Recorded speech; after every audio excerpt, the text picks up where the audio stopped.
Hello, my name is Claire and I really like to knit.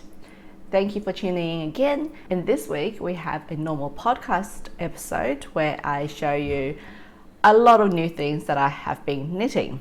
I have filmed a few vlogs on a couple of projects, but my editor is going into exam period, so he won't be able to help me for a few weeks, and so it may come in December.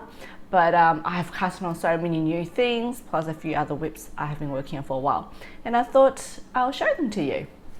Now, I have two FOs. I have lots of FOs, but the two most recent FOs that I have just finished. The first one is the Crumpet camisole by Hygge and Knit.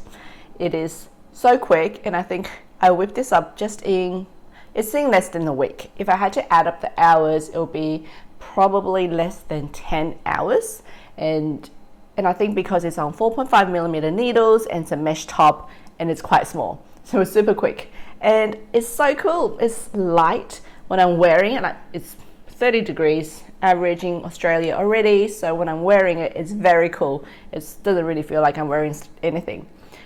It's very see-through, it's very cropped. I usually wear high-waisted bottoms anyway, so this just touches the top of my waistband usually, and it's pretty good. Park Williams is very clever. She does very trendy designs, and this one is just a very simple 7-stitch pattern repeat. 7 stitches, 4 rows, kind of easy to remember once I get the hang of it. It's very, with a mesh, it's hard to keep track sometimes, but yeah, I really like it. I think it's really easy to wear. It was very satisfying, finishing it so quickly. The only thing is, because it's so small and see-through, I'm not sure if it's age appropriate for a middle-aged lady, but I'm wearing it anyway. Now the second finished object, this one is like, wow. I talked about this before, how I'm kind of bored of all the circular yoke or drop shoulder designs out there. They all look very similar, just with different colors or different patterns. So that's why I like to knit things that pique my interest. And you can't see it now, so I'll insert some photos of myself wearing it, but this is the Georgia cardigan by Norah Gaughn. So Norah Gaughn, she is a genius. I've made so many of Norah's designs. This is from the book Knit, Pleat, Repeat, and previously I had knitted the ladder cardigan in there, which gets compliments all the time. So now I have finished the Georgia cardigan, and it is spectacular. I love it. I just finished it yesterday, and it is, just look at the picture. It's fantastic. So it is knitting pieces. I knitted the body in the round as much as I can, but you're supposed to knit in pieces. The sleeves, the flouncy sleeves, that is the key feature of this jumper. So you knit this big triangle, no rectangle. See how it's a rectangle? So you knit it from this side up.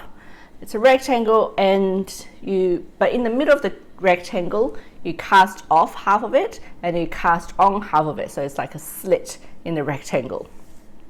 Once that's done, I picked up from the slit, so 22 stitches on this side of the slit and 22 stitches on that side of the slit, and I knit the sleeves. And I knit the sleeve in pieces as well, because it's only a little bit anyway if I were going to knit it in the round.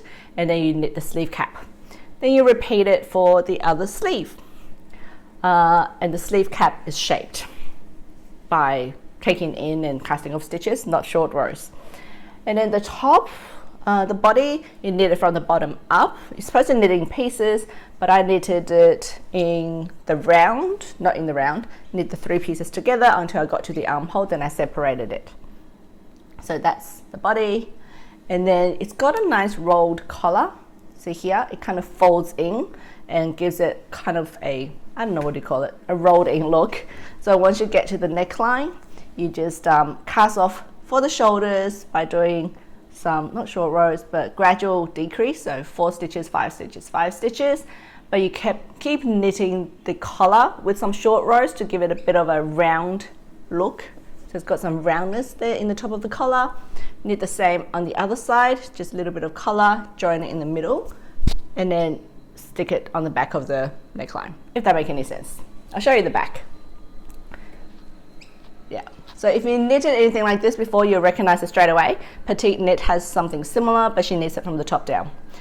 And if you see this dark blue line down the back, this is where I lost yarn chicken. I used every single bit of this yarn, and this is how much I was short by. I was so nervous while I was knitting it. I was like, oh crap, I'm not gonna have enough. I'm gonna have to color block it again, because I've done that in the past for things that I run out of yarn for. And I was thinking I'm gonna have to color block the back again, and maybe if it's just in the middle of the back, I can make it into a feature, but I really don't want to do that. So I kept playing yarn chicken right to the end, and I was just 6 rows off in the back. And I think that's okay, because that can be a feature. Just a little sliver of the back gives you a nice straight line. So yeah, lucky it wasn't any bigger, because I think this looks okay. If it was much bigger than that, I won't be very happy. But yeah, totally love this. It is so clever. Just so clever. I love it. I love Norah Gaughn. The yarn I used is, so it was 2 strands of beautiful woolly yarns. One strand was a DK weight yarn. It was called Navy Peony and Turkish Coffee. Yeah, so it was a blue mix with a little bit of black and grey in it. And it was very shiny on the cone, but after you knitted it, all the hair kind of goes over the shiny bits and it's not shiny at all, which is annoying because on the cone it looked beautiful. I'll insert a picture of the cone here. And then I held it with a strand of a the blue is 55% merino, 25% viscose, 15% alpaca, and 5% polyamide. So I think the viscose was the shiny blue bit. And I used 400 grams of that, all of it. Because the cardigan called for a worsted weight and I didn't really have any worsted weight, so I held it with a black merino, which is 90% merino and 10% cashmere. And I had 230 grams and this is all I have left. So it was just a perfect length match and weight match with a little bit short, just 6 rows short. I think it's also good because the pattern originally called for a A-line hem, so the body is increased towards the bottom, but I knitted it straight because I don't want a flared hem. I like a straight body. I think the main thing that I love about this is just the uniqueness of the design. It just looks so stylish on. I feel amazing. It's quite heavy though because of the yarn, but I just feel amazing. And I feel like once I wear it, when the weather gets at least 20 degrees cooler, and when I wear it, everyone's going to comment on it. And I really love the color. I just love everything about it. The original pattern called for 2 different colors, like you stripe it out, but I didn't do that. I just did a solid 1 color. The stitch pattern is a broken seed, so that means every other row is just normal stocking and every other row is seed stitch. You can't really see it because the hairy bits on this yarn has really covered up any beautiful textures, but that's okay because it still looks fantastic. And I'll show you some more footage at the end of this video if you stick around. Now what I'm working on is quite a few things.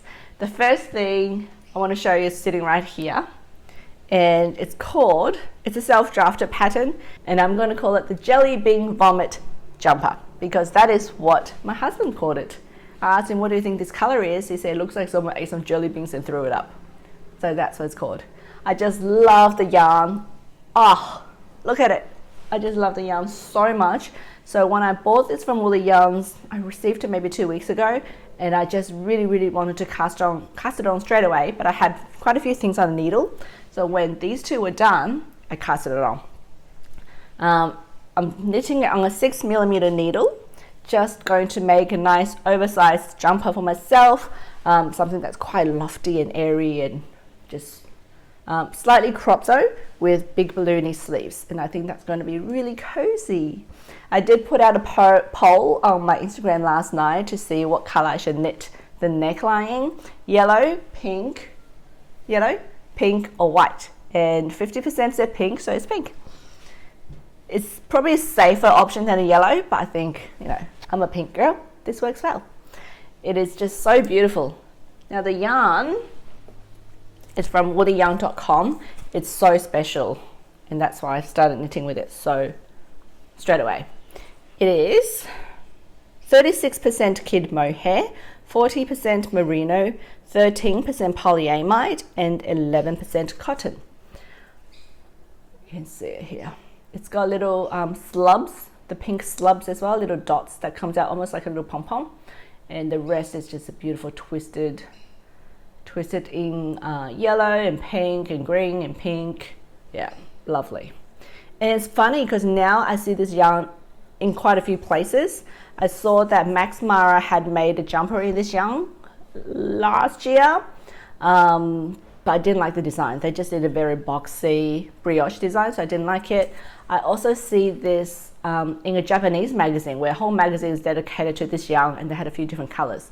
But most of those designs I don't really like. I don't have the book anyway. I didn't really like those designs. They were very boxy as well. And yeah, so it's being sold in China on Red Note a lot through those direct marketing channels, and it's being sold in 25-gram balls in Japan, and it's being sold at Woolly Yarns, and it's a jumper on Max Mara. So I'm really interested to know who produces this yarn and how do they distribute it, because it's not, you know, like Knitting for Olive or Santa's Gaughn, and it's not produced by Max Mara. So who creates these? Well, whoever created this one, thank you, because it's beautiful. I feel like I'm going to be able to finish this very quickly. I only started it 2 nights ago, so it's only been 2 days, and I've already done the body. I'm doing the collars, and the next will be the sleeves. So I can probably finish it by this weekend, to be honest, but I won't be able to wear it until later. Okay, more WIPs. Now the WIP is the Lulene cardigan, making very, very slow progress on this. I think I'm going to split for armhole now. So the Lulene cardigan is a test knit for Isabella Clark or 100 Acre Knits. There it is, it's like this. So it's a really beautiful textured cardigan, oversized, and I'm test knitting it. I'm making very slow progress because it's over 300 stitches on this needle, and it's textured and you have to concentrate. But I think I should be able to break for the armhole now, because I don't like it too long since it's a boxy shape. So if I want it cropped, 25 centimeters is usually a good length for me. So I'm going to break it out now, and that's going to be a lot faster. Once I'm only knitting the front and the back, and then move on to the sleeves, it won't feel as tedious as finishing a whole row of 380 stitches. So I'm looking forward to it because it is a beautiful texture. It's just a lot of stitches. The next 3 are all pink. So I have 3 other WIPs and they're all pink. So I must be going through a pink phase. This is the November collar, neckline, scarf, whatever you call it. The November thing by Petite Knit. It is in brioche, and I always like the design, and I'm going overseas twice next year, early next year, both to cold places. So I'm going to make this and enjoy wearing it when I'm overseas, because I'm never going to need to wear this in Queensland. The yarn I'm using is Myak, what is it? 100% baby yak. So I think this is the standard one. They say it's worsted, but really I think it's a light DK. Anyway, so this is the yarn I'm using, and it is really soft. Yeah, it feels beautiful. The hype is worth it, guys. Yak yarns. It does feel like cashmere. It's very soft. It doesn't shed much, and the color is delicious. It's called Sweet Kiss. It's a hot fuchsia pink, one of my favorite colors. But this is quite easy to knit. You just knit it from the top down. This is the top. Knit it from the top down in brioche. And then once I do quite a bit, because it's going to be folded over, maybe, I don't know, 30 centimeters or something, and then you just increase it to make it into a shoulder piece. And then add some buttons. The button hole technique is also really cool. You knit it at the same time as you're double knitting. I've done it before for my friend's cardigan that I drafted, but I forgot how to do it. So I'm doing it again. And Fruity Knitting's created a video. Thank you, Madeline. She's created a little video on how to do it on her Jelly cardigan, which makes it much clearer. I'm definitely a visual learner than a reading learner, because watching video makes me learn things a lot faster. The next one is the Nila jumper. This is by Natasha Hornby. Look at this texture. There is a mistake. If you don't look closely, you won't even know. But this is a Nila jumper by Natasha Hornby. She released it earlier this year, and you can knit it in a long sleeve or a short sleeve, and it's a fingering weight yarn. And I love Natasha Hornby designs. Previously, I've done the Marin and I've done the Corbis, and they're both very clever. You know, they're not your conventional designs that everyone's doing out there. It's just has some sophistication to it. There's some interesting details, and it's just it's just a bit different. So this is the back panel. Once I get to the armhole, I will start then pick up for the left and right front parts, join in the round, do it in the round, and then pick up for sleeves.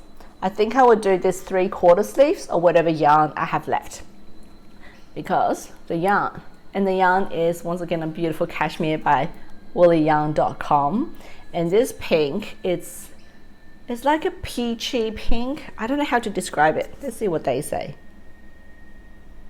Azalea pink. So it's not quite fuchsia. It's a bit more pastel, but it's not a pastel pink. I don't know how to describe it. It's just beautiful. And it is 100% cashmere and the Loro Piana yarn.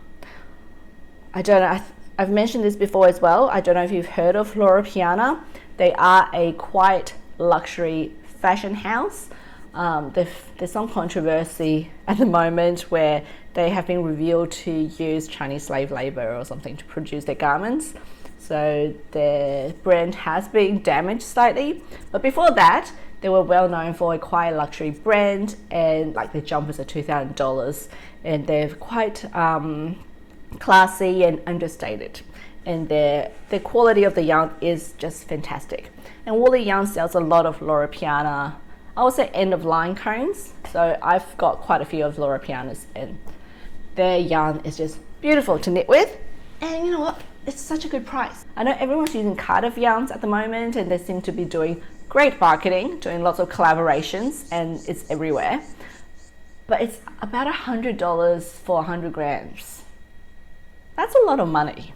Woollyyarn.com sells 100 grams of Loro Piana beautiful cashmere at 26 euros per 100 grams. That is less than half the price, and the yarn is amazing. And you can order it by the weight. You order it by weight. So this one I ordered 300 grams and single cone, and it's not in 50 balls. There are no ends to weave in, guys. Just makes more sense for me. The pink I'm using for my Jellybean Vomit is also a Loro Piana cashmere that I haven't used yet. I've only got 250 grams of this, haven't got a design yet. After I do the collar, there's got to be 200-ish, so I'll probably make a t-shirt out of it. It's 70% merino and 30% cashmere, and this one's definitely a fuchsia pink. The next pink whip, I haven't quite started yet. I have just started doing a swatch. So this is one strand and this is two strands, and the project I'll be making is the Betty top by Unit Toronto. The designer is Claudia Quintanilla. So they are doing a knit along which starts in a couple of weeks, and I even got a Instagram message inviting me to join their knit along. I think it's probably because I favorited the Betty Cow in Ravelry. Maybe they're reaching out. Again, a great marketing strategy to reach out to people to personally invite them to the knit along, because yeah, I'm a sucker. I joined since it's been in my since I've liked it for so long in Ravelry anyway. So the pattern calls for a mohair. The body will be knitted in 2 strands of mohair, and the sleeves will be knitted in 1 strand of mohair, and then 1 strand of mohair for the bow as well. It's been in my queue or in my favorites folder for a while, but I haven't thought about knitting it because I actually have a very similar store-bought jumper that I don't have time to wear because I wear only hand knits now, and most of the body is stocking knit, so I haven't bought the pattern. But now, since it's a cow, it looks like she's going to be doing a lot of activity, community kind of activity for people who knit along. I thought I'll join, and I bought the pattern, which is currently 30% off. And this is another pink. It's a beautiful blush color, and the yarn, I don't use mohair because mohair does irritate me most of the time. This is the Labian Amay Little Kumo, which is 65% baby suri and 35% silk. A great alternative to mohair if anyone don't like mohair. I have 4 hanks of this, so hopefully that's enough. It looks like meterage wise it's a little bit short to what the pattern calls for, so I'll be playing young chicken again. But you know what, I'm quite short, so my top will be more cropped and the sleeves are going to be way shorter than a normal person's, and that's how I justify not having enough yarn most of the time. And 80% of the time it works out. The other 20% I just have to come up with a solution or make it into a 3/4 sleeve. I have a smaller tie in the front. My gauge is also way off. It's a lot looser than what the pattern called for, but I think that means I'll use less yarn. Anyway, so once the cast on starts on November the 20th, I will do some maths and work out the number of stitches I need for my gauge, because I think this is a really nice thickness. I wouldn't want to use a smaller needle because then it'll be too tight. Yeah, so this fabric I like. I just have to do the maths. This may be all the WIPs. Actually, I have one more WIP. This is another yarn I bought recently from woollyyarn.com at the same time as this, because I saw this and I needed to have it. It's the fluff, the softness is amazing. This is from woollyyarn.com. It's 30% mink and 65% cashmere with 5% polyamide, and it's just the softest thing ever. Now the issue is it's quite expensive at 35 euros per 100 grams, so I only bought 150 thinking maybe I'll make an accessory or a shrug or something. It's on an 8mm needle. Recommended is 8mm needle. The website said it's a blush pink. It's more beige than a pink. Yeah, so it's too close to my skin tone again. If I make an accessory that's going to be around my neck, let's cover up the red. It washes me out. And this has happened to me so many times. I'll buy something that's a beautiful beige or blush and it comes out and arrives like too close to my skin tone. I tried to make a little shrug holding one strand of Stellina with it. I thought like a little shruggalero or something with cable, which in the cable was going to split and have a cable neck and cable hem. But this is already 1/3 of the yarn, so it's not going to be enough to make a shruggalero. I really want to use this yarn though because it's just the most soft thing ever, so I'm still trying to decide what to knit with it at only 150 grams, and this is 1/3 of it. So if you can think of something. I do have an idea. I thought maybe I can do a little triangular shawl and do black I-cord border along it, because beige and black together looks very classy. Yeah. The only issue is I never wear shawls. I definitely don't wear triangular shawls, but I think it'll look really classy, but I don't know. If you have any ideas on what to do with this, please let me know. Just want to quickly show you 2 more things that I have been doing. First is this jumper. My mum knitted it for my son 2 years ago when we were going to Europe, and it is made with Merino Aria by Rowan, and it's a bulky worsted Aran. It's an Aran weight merino wool, and it's really fluffy. It's really lovely, and it's my mum designed this, just a basic pattern for my son. In a broken seed stitch, so similar to my Georgia over here. Now the issue is, when my son wore it a couple of times, it just stretched and stretched and stretched. It ended up looking like a dress. So when he wore it to Europe last year, second trip to Europe, it was like a dress. Another issue was when mum was knitting it, we ran out of yarn because I never order enough. Well, when I first ordered the yarn, it was for myself. So mum wanted to knit an oversized jumper for my son, ran out of yarn, so I had to go to the wrong website and order some more, and the yarn that came was a different dye lot and it looked really different. So he has lighter sleeves and a lighter bit in the middle of the body, and then it stretched and looked horrible. I mean, he doesn't care, he's a 12-year-old boy, but I do, because on the photos it looked terrible. So I did a really terrible grafting job. So the lighter colored yarn was a strip along here. So I unraveled it, took out that color, and then grafted it back together. the grafting is fine, but I didn't match the pattern, obviously. Didn't match it very well, so you can kind of see a line even after steaming. But again, you know, my son doesn't care, and it's a much better length now. I also redid the sleeves. Mum did a lot of ink decreases, and it was too narrow here and it's really stretched out. So I took out a whole chunk and then just widened here a little bit and re-knitted the cuffs. So now it's about 3 centimeters too short, which is fine. I'll just lengthen it again when he's taller next year. But there is a color difference here. So from here down, it's a different colorway. Don't know if you can see, but he doesn't care.